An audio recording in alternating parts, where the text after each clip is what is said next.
భారతదేశంలో క్రీస్తుపూర్వం 6వ శతాబ్దంలో ఏర్పడినటువంటి నూతన మతాల ఆవిర్భావం గురించి మాట్లాడుకుందాము. ఇందులో భాగంగా మనము జైన మతం గురించి మొదట చర్చించుకుందాము.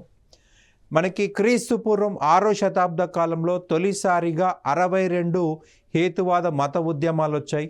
అందులోంచి మనకి 4 పెద్ద మతాలు ఏర్పడ్డాయి. అవే ముఖ్యంగా బౌద్ధ మతం, జైన మతం, అజీవక, చార్వక. రైట్. క్రీస్తుపూర్వం 6వ శతాబ్దంలో భారతదేశంలో 62 హేతువాద మత ఉద్యమాలు ఆవిర్భవించాయి. రైట్. అందులో 4 పెద్ద మతాలుగా ఆవిర్భవించాయి. జైన మతం, ఈ జైన మతం యొక్క స్థాపకుడు రిషభనాథుడు. బౌద్ధ మతం గౌతమ బుద్ధుడు. చార్వక చార్వానకుడు బృహస్పతి.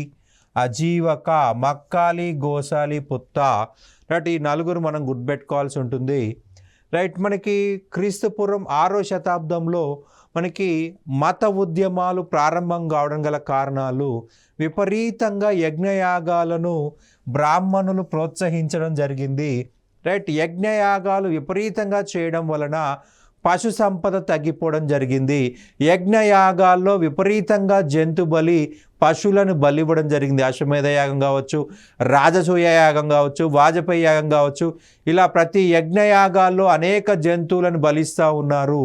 రైట్. వ్యవసాయానికి కావాల్సిన ఎద్దులు లభించని పరిస్థితి యజ్ఞయాగాల్లో ఈ యొక్క ఎద్దులను బలివ్వడం వల్ల. రైట్. సో ప్రజలకి విరక్తి ఏర్పడింది ఈ యొక్క బ్రాహ్మణ పట్ల, యజ్ఞయాగాల పట్ల. అలాగే వర్ణ వ్యవస్థను వ్యతిరేకించడం జరిగింది. సమాజము 4 వర్ణాలుగా విభజించబడింది. బ్రాహ్మణ వర్ణము, క్షత్రియ వర్ణము, వైశ్య వర్ణము, శూద్ర వర్ణము. రైట్. బ్రాహ్మణులు అత్యధిక స్థాయి కలిగి ఉన్నారు. వాళ్ళకి ఉపనయనం ఉంది, విద్య ఉంది, పూజలు వాళ్ళు మాత్రమే చేయాల్సి ఉంటుంది. రైట్. క్షత్రియులు పరిపాలకులు, రైట్, వారికి కూడా ఉపనయనం ఉంది. అండ్ మూడవది వైశ్యులు, వ్యాపారస్తులు. రైట్. వీళ్ళకు కూడా ఉపనయనం ఉంది. రైట్. కానీ ఎక్కువ సంపద మనకి ఈ కాలంలో డెవలప్ అయింది. సో వైశ్యులకి 3వ హోదా వాళ్ళకు నచ్చలేదు. సో వైశ్యుల్లో ఒక రకమైన అసంతృప్తి అనేది నెలకొన్నది. ఫైనల్గా శూద్రులు 4వ వర్గం వాళ్ళు, వీళ్ళకు ఉపనయనం లేదు, విద్య లేదు. రైట్. సో ఇక్కడ యాక్చువల్గా తిరుగుబాటు చేయాల్సింది ఈ యొక్క శూద్రులు, వైశ్యులు అయినప్పటికీ తిరుగుబాటు అనేది ఇక్కడ క్షత్రియుల నుంచి వచ్చింది. మనకి వర్ధమాన మహావీడు క్షత్రియుడు, గౌతమ బుద్ధుడు క్షత్రియుడు అని చెప్పాల్సి ఉంటుంది. రైట్. ఇనుము కనుగొనడం వల్ల వ్యవసాయం భారీగా అభివృద్ధి చెందింది. రైట్. ఈ వ్యవసాయం అభివృద్ధి వల్ల కూడా వీళ్ళకి బాగా హెల్ప్ అయిందనమాట. అండ్ ఉపనిషత్తుల ప్రభావము, ఈ ఉపనిషత్తులు కర్మకాండలను వ్యతిరేకించడం జరిగింది. రైట్. ఉపనిషత్తులు ఆత్మ గురించి, పరమాత్మ గురించి, మోక్షం గురించి వివరించాయి, కర్మకాండలను వ్యతిరేకించాయి. ఉపనిషత్తులే మనం వేదాంతాలని కూడా అంటాము. ఇక నెక్స్ట్ మనం జైన మతం గురించి డిస్కస్ చేసుకుందాము. రైట్. క్రీస్తుపూర్వం 6వ శతాబ్దంలో భారతదేశంలో అవతరించిన మతాలలో అత్యంత ప్రాచీనమైనది జైన మతము. జైన అనే పదము జీనా అనే సంస్కృత పదం నుండి వచ్చింది. రైట్. జీనా అనే సంస్కృత పదం నుండి వచ్చింది. జీనా అంటే విజయం సాధించిన వాడు అని అర్థము. వర్ధమాన మహావీరుడి యొక్క బిరుదు జీనా నుంచే జైన అనే పదం వచ్చింది. రైట్. ఇందులోని గురువులని తీర్థంకర్లు అని చెప్పేసి పిలవడం జరుగుతుంది. ఇందులోని గురువులని తీర్థంకర్లని అంటారు. తీర్థంకర అనగా జీవ ప్రవాహాన్ని దాటడానికి ఒక వారధి నిర్మించిన వారుగా గుర్తుపెట్టుకోవాల్సి ఉంటుంది. తీర్థంకర్ అనగా జీవ ప్రవాహాన్ని దాటడానికి వారధి నిర్మించిన వారు, లేదా సంసారం అనేది ఒక మహాసాగరము. ఈ మహాసాగరాన్ని ఈదడం కోసము ఒక మార్గాన్ని నిర్దేశించిన వారు అని కూడా తీర్థంకర్ అనే అర్థం వస్తుందండి. మనకి 24 మంది తీర్థంకర్లు ఉన్నారు. అందులో ప్రధానమైన వాళ్ళు 4. రైట్. రిషభనాథుడు మొదటి తీర్థంకరుడు. రైట్. ఇతని సింబల్ వచ్చేసి వృషభము లేదా ఎద్దు. రైట్. అరిష్టమ నేమి, ఇతనికే మరి ఒక పేరు నేమినాథ అని కూడా పిలుస్తారు. అరిష్టమ నేమినే నేమినాథ. ఇతని యొక్క సింబల్ వచ్చేసి శంఖం అని గుర్తుపెట్టుకోవాల్సి ఉంటుంది. రైట్. 23వ తీర్థంకరుడు పార్శ్వనాథుడు, ఇతని యొక్క సింబల్ పాము. అండ్ వర్ధమాన మహావీడు సింబల్ సింహము. మనకి మొదటి తీర్థంకర్ నుండి 22వ తీర్థంకర్ వరకు పుస్తకాల్లో మాత్రమే ఉంది. వీరి యొక్క భౌతిక అంశాలు మనకి చరిత్రకి అందలేదు. చరిత్రకి అందనప్పుడు మనము వాళ్ళని చారిత్రక పురుషులనము, సాంప్రదాయ పురుషులు అని చెప్పేసి చెప్తాము. సాంప్రదాయ పురుషులు లేదా పురాణ పురుషులు అని చెప్పేసి చెప్తాము. పురాణ పురుషులు అని చెప్పేసి చెప్తాము. రైట్. పార్శ్వనాథుడు మరియు వర్ధమానుడు వీళ్ళిద్దరి యొక్క చరిత్రకి అవశేషాలు అందాయి. వీళ్ళ యొక్క అంశాలు మనకు లభించాయి. సో వీళ్ళిద్దరిని చారిత్రక పురుషులు అని చెప్పేసి పిలవడం జరుగుతుంది. చారిత్రక పురుషులు అని చెప్పేసి పిలవడం జరుగుతుంది. రైట్. మొదటి తీర్థంకర్ నుంచి 22వ తీర్థంకర్ వరకు కూడా మనకి పురాణ పురుషులు, పురాణాల్లో మాత్రమే కనిపిస్తారు. రైట్. చరిత్రకి అందింది పార్శ్వనాథుడు, వర్ధమానుడు. సో వీళ్ళని చారిత్రక పురుషులు అని చెప్పేసి అంటాము. జైన మతం యొక్క స్థాపకుడు రిషభనాథుడు. జైన మతం యొక్క స్థాపకుడు రిషభనాథుడు. జైన మతము మనకి నిజమైన స్థాపకుడు లేదా చారిత్రక స్థాపకుడు అంటే పార్శ్వనాథుడు అని చెప్పేసి చెప్పాల్సి ఉంటుంది. సో ఇతను మనకి చరిత్రకు అందాడు కాబట్టి చారిత్రక స్థాపకుడు అని చెప్పేసి అంటున్నాము. తీర్థంకర్ల సంబంధించి తెలంగాణ ప్రాంతం చెందిన వ్యక్తి శీతలనాథ.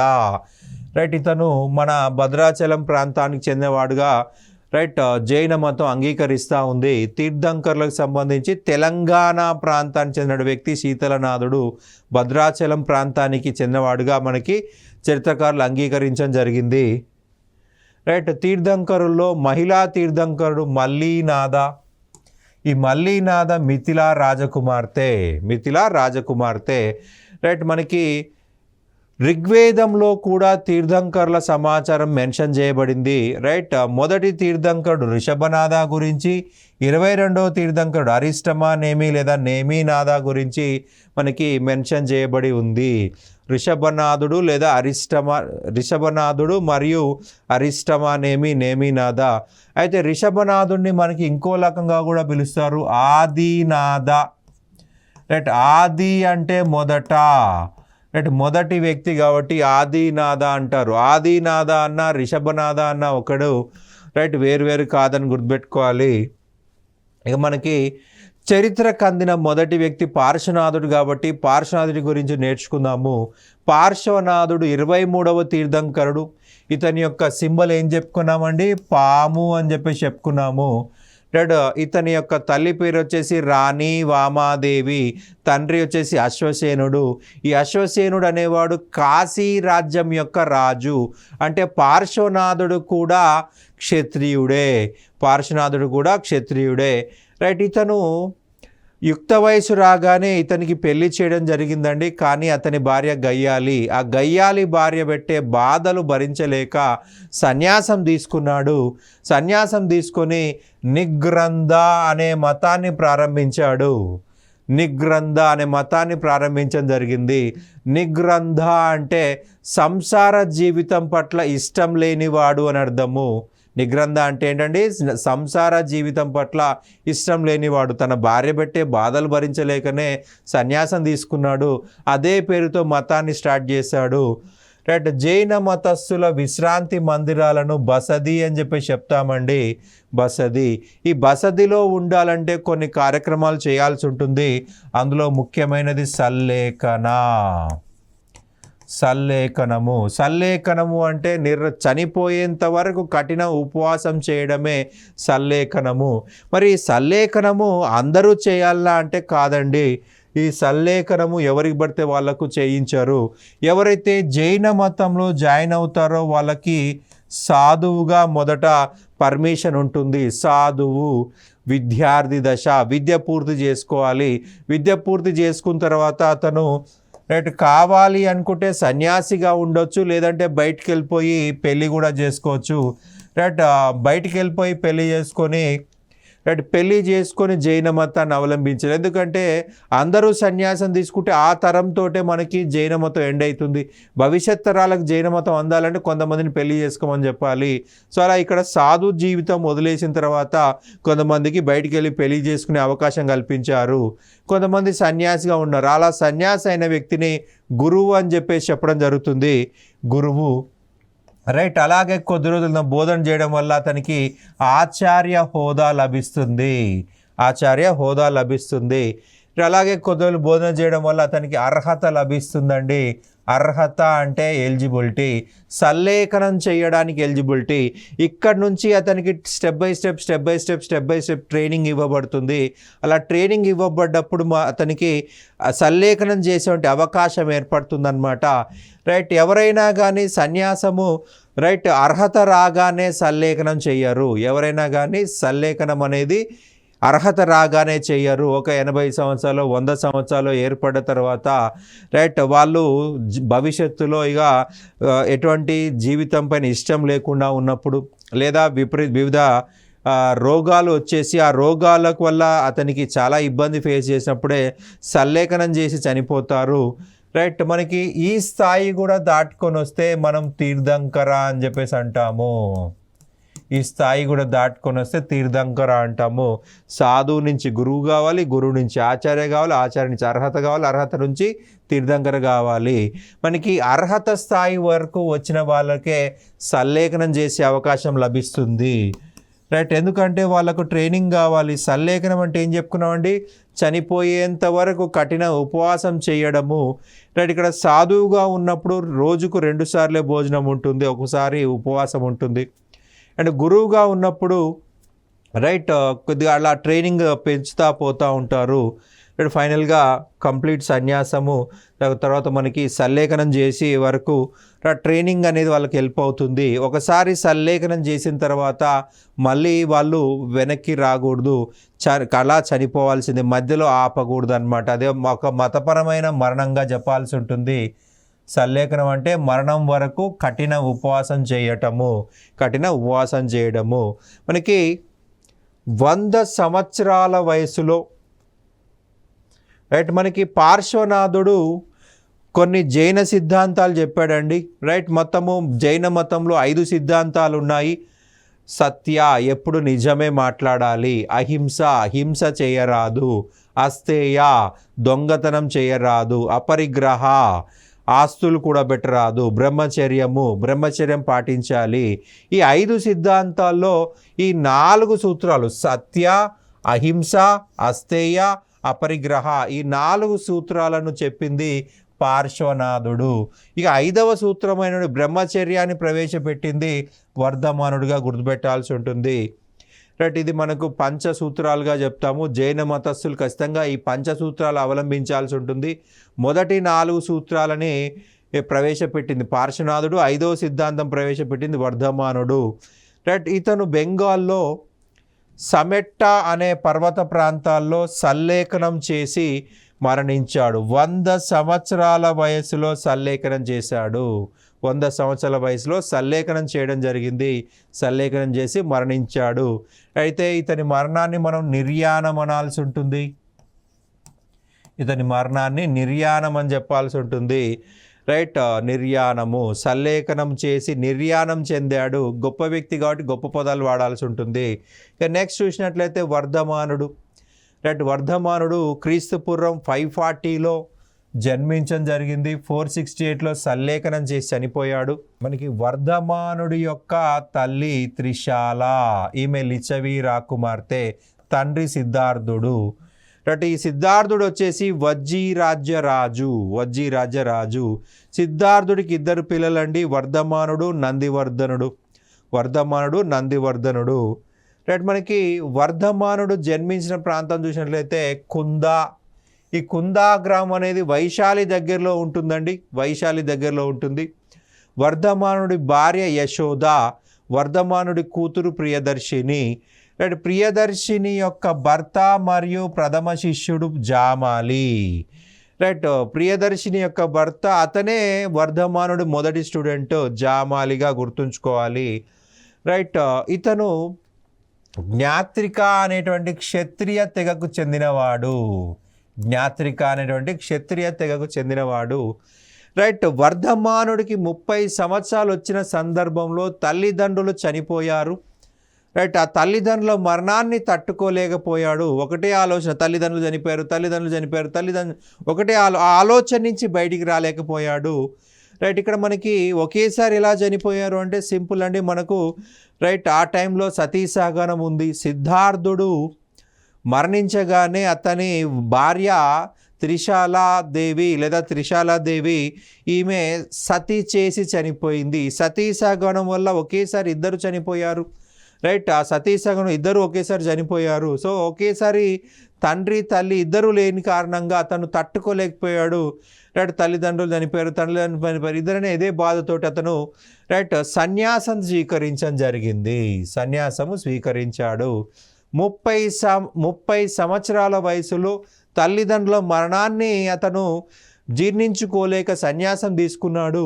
మొదటి 6 సంవత్సరాలు మక్కాలిపుత్త గోశాలతో తిరగడం జరిగింది. మొదటి 6 సంవత్సరాలు మక్కాలిపుత్త గోశాలతో తిరిగాడు.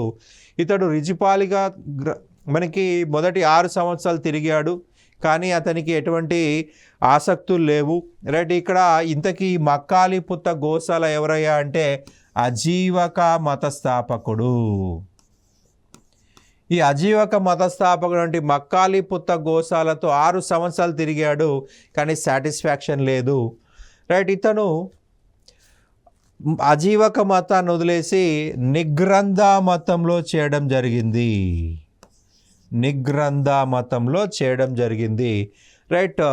42 సంవత్సరాల వయసులో రిజుపాలిక నదీ తీరంలో జుంబ్రికా వనం అనే ప్రాంతంలో సాల వృక్షం కింద రైట్ అతను తపస్సు చేయడం జరిగింది. జీనుడయ్యాడు. జీనుడు కోరికలను జయించినవాడు అని అర్థము.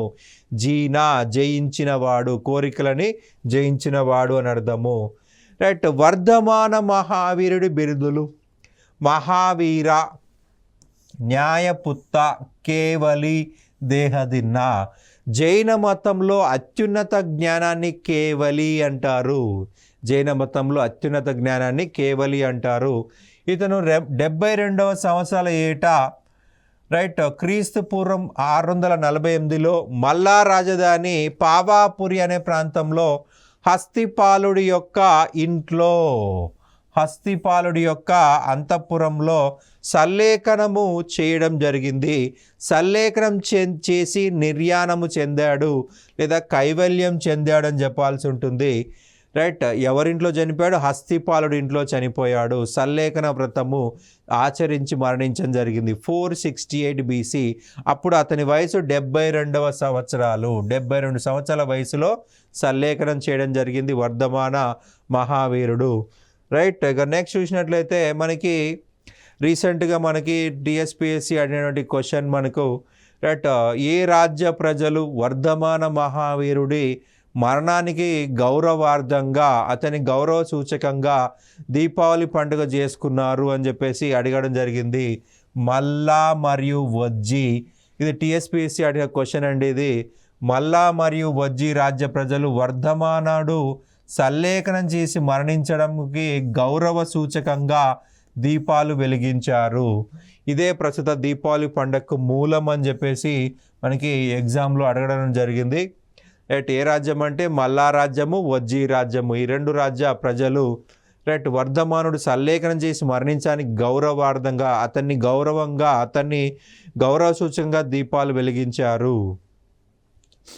రైట్. వర్ధమానుడి యొక్క బోధనల్ని పూర్వాలు అని పిలవడం జరిగిందండి. రైట్. ఈ పూర్వాలనే తర్వాత కాలంలో 12 అంగాలుగా అభివృద్ధి చేయడం జరిగింది. ఈ పూర్వాలనే 12 అంగాలుగా అభివృద్ధి చేశారు. 12 అంటే 12. జైన మత పవిత్ర గ్రంథాలు 12 అంగాలు. 12 అంగాలు జైనుల యొక్క పవిత్ర గ్రంథాలు. 12 అంటే 12 అంగాలు. రైట్. మనకి జైన మతంలోని సాహిత్యం అంతా కూడా అర్ధమాగధి భాషలో కనిపిస్తుంది. అర్ధమాగధి భాష ఇది ఏం భాష అంటే ప్రాకృత భాషనే. ప్రాకృత భాషలో ఒక యాసనే అర్ధమాగధి అంటాము. అర్ధమాగధి అని పిలవడం జరుగుతుంది. మనకి ప్రాకృత భాష భారతదేశంలో లిపి అభివృద్ధి చెందినటువంటి తొలి భాషగా చెప్పాలి. దీని యొక్క ఉపశాఖనే పాలి, అర్ధమాగధి,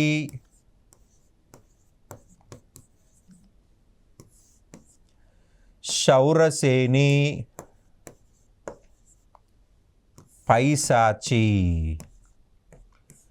ఇవన్నీ కూడా ఉప శాఖలుగా చెప్పాల్సి ఉంటుంది, ఉప బ్రాంచెస్. వీరి సింపుల్గా మనకి మాండలికాలు లేదా యాసలని కూడా చెప్తాము. జైన మత గ్రంథాలు ఏ దాంట్లో రాశారంటే అర్ధమాగధిలో రాశారు. జైన మత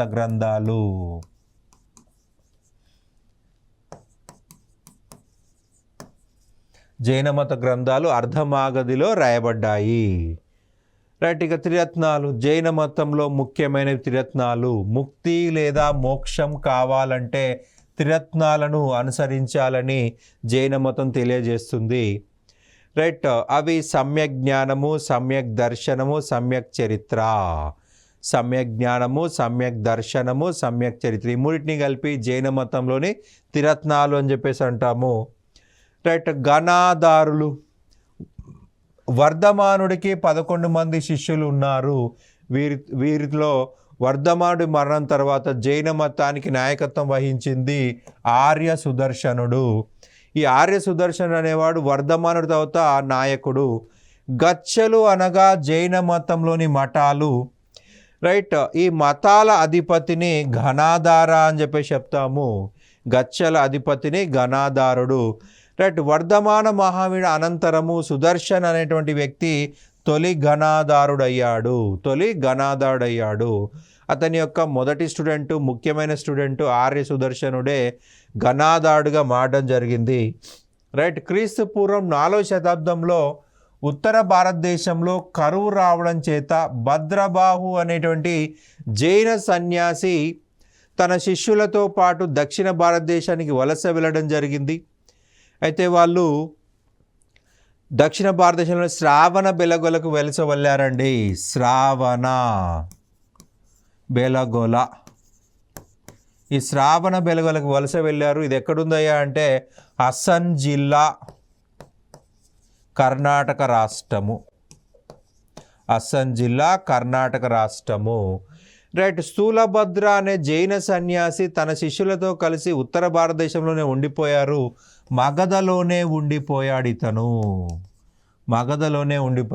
కొద్దిమంది ఏమో భద్రబాహు నాయకత్వంలో శ్రావణ బెలగొలకు వెళ్తే కొంతమంది మగధలోనే ఉండిపోయారు. వీళ్ళు రాజు సపోర్ట్ తోటి డబ్బులు స్వీకరించి తెల్లని వస్త్రాలు ధరించారు. విలాసవంతమైన జీవితాన్ని గడిపారు స్థూలభద్ర అతని అనుచరులోని జైన సన్యాసులు. కానీ భద్రబాహు అతని అనుచరులు దక్షిణ భారతదేశానికి వెళ్ళిపోయారు. శ్రావణ బెలగొలకు వెళ్ళడం జరిగింది. అయితే మనకి ప్రధానంగా పరిస్థితి పరిశీలించినట్లయితే శ్రావణ బెలగొల్లో ఇక్కడ వెళ్ళినటువంటి జైన సన్యాసులంతా కూడా బట్టలు తీసేశారు, దిగంబరులు అయిపోయారు. సో మనకి ఎగ్జామ్లు ఏమడుతారంటే జైన మతంలో దిగంబర జైన మతానికి పుట్టినిల్లు అంటాడు శ్రావణ బెలగొల. దిగంబర జైన మతం యొక్క పుట్టినిల్లు అంటే శ్రావణ బెలగొల, హసన్ జిల్లా, కర్ణాటక రాష్ట్రము. కరువు తగ్గిన తర్వాత భద్రబాహు నాయకత్వంలో ఉత్తర భారతదేశానికి వెళ్ళగా స్థూలభద్రతో భేదాభిప్రాయాలు ఏర్పడ్డాయి. ఎందుకంటే వీళ్ళేమో నగ్నంగా మారిపోయారు. ఉత్తర భారతదేశంలో మగధలో ఉన్న వాళ్ళు తెల్లని బట్టలు ధరించి విలాసవంతమైన జీవితం గడిపారు. సో వీళ్ళిద్దరి మధ్య విభేదాలు తొలగించడానికి పాటలీపుత్రంలో జైన సమావేశం అనేది నిర్వహించడం జరిగినది. జైన మత సంగీతులు, జైన సమావేశంలో జైన మత సంగీతులు అంటాము. 310 BCలో మనకి పాటలీపుత్రంలో జైన సమావేశం అనేది జరిగిందండి. అధ్యక్షుడు స్థూలభద్ర. ఈ సమావేశంలో జైన మతం 2గా విడిపోయింది. శ్వేతాంబర జైన మతం, దిగంబర జైన మతం 2 శాఖలుగా విడిపోయింది.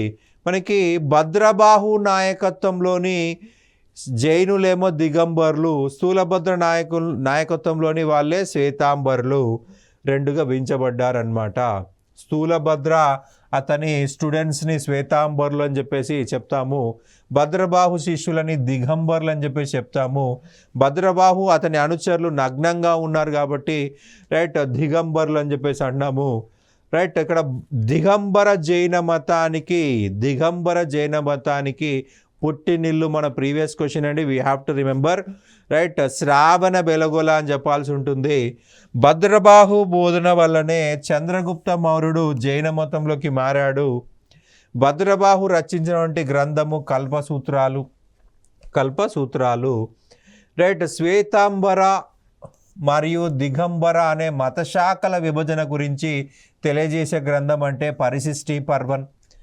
రైట్. పరిశిష్టి పర్వన్ గ్రంథ రచయిత హేమచంద్రసూరి. రైట్. హేమచంద్రసూరి అని చెప్పేసి చెప్పడం జరిగింది. రైట్. హేమచంద్రసూరి గుజరాత్ చాళుక్యుల కాలంలో, కుమారపాల కాలంలో రైట్ పరిశిష్టి పర్వన్ అనే గ్రంథంలో రాయడం జరిగింది. కన్నడ కవిత్రయంగా పేరున్న వ్యక్తులు పంప, రన్న, పొన్న. ఈ ముగ్గురు రచయితలు జైన మతాభిమానులు. పంప వచ్చేసి ఆది పురాణం రాశాడు. పొన్న వచ్చేసి శాంతి పురాణం రాశాడు. శాంతినాథుడు అనేటువంటి జైన తీర్థంకరుని పేరు మీద శాంతి పురాణాన్ని పొన్న రాశాడు.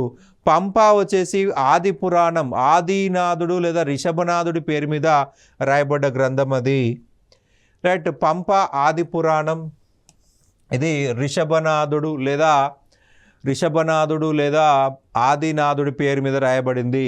పొన్న శాంతి పురాణము. రన్న అజిత పురాణం, అజితనాథుడు అనేటువంటి జైన సన్యాసి.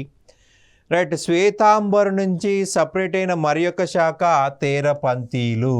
శ్వేతాంబర్ నుంచి బయటకు వచ్చిన మరి యొక్క శాఖ తేరపంథీలు. దిగంబర్ నుంచి బయటకు వచ్చిన మరి యొక్క శాఖ సమయ శాఖలు. మనకి వర్ధమాన మహావీరుడు బోధనలు చూసినట్లయితే ప్రధానంగా మనకి దేవుడిని లేడు అని చెప్పడం జరిగింది. దేవుడు లేడు, దేవుడిని విశ్వసించలేదు. రైట్. వర్ధమాన మహావీరుడు దేవుడు లేడని చెప్పడం జరిగింది. కానీ కుల వ్యవస్థని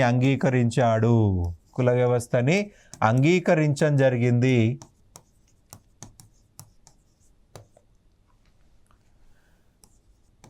కానీ అన్ని కులాల వారికి మోక్షము ఉంది అని చెప్పడం జరిగింది. అన్ని కులాల వారికి మోక్షం ఉంది.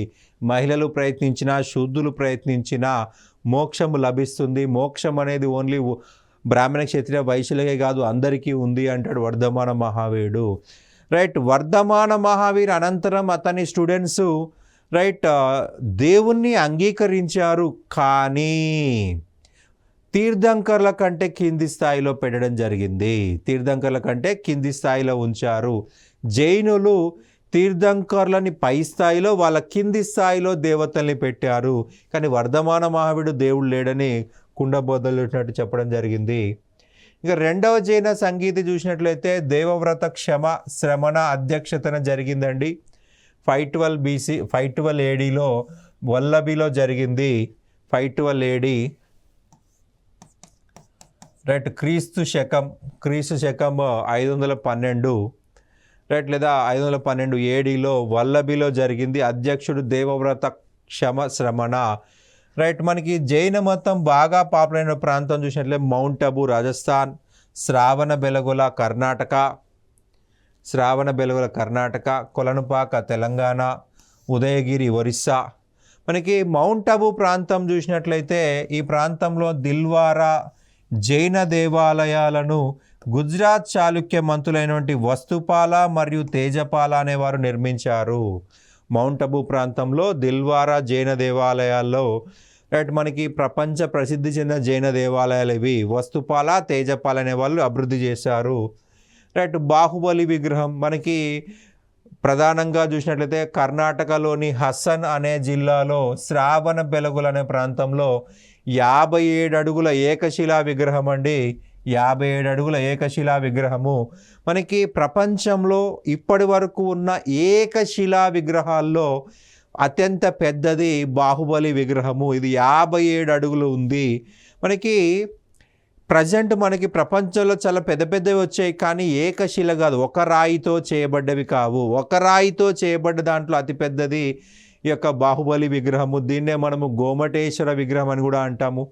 రాచమల్లు అనే రాజు యొక్క సేనాని చాముండనాథుడు 984లో దీన్ని నిర్మించడం జరిగింది. నిర్మించడం జరిగింది. జైన మతం సంబంధించి 2 ముఖ్యమైన సూత్రాలు ఉన్నాయండి. ఒకటి అనేకాంతవాద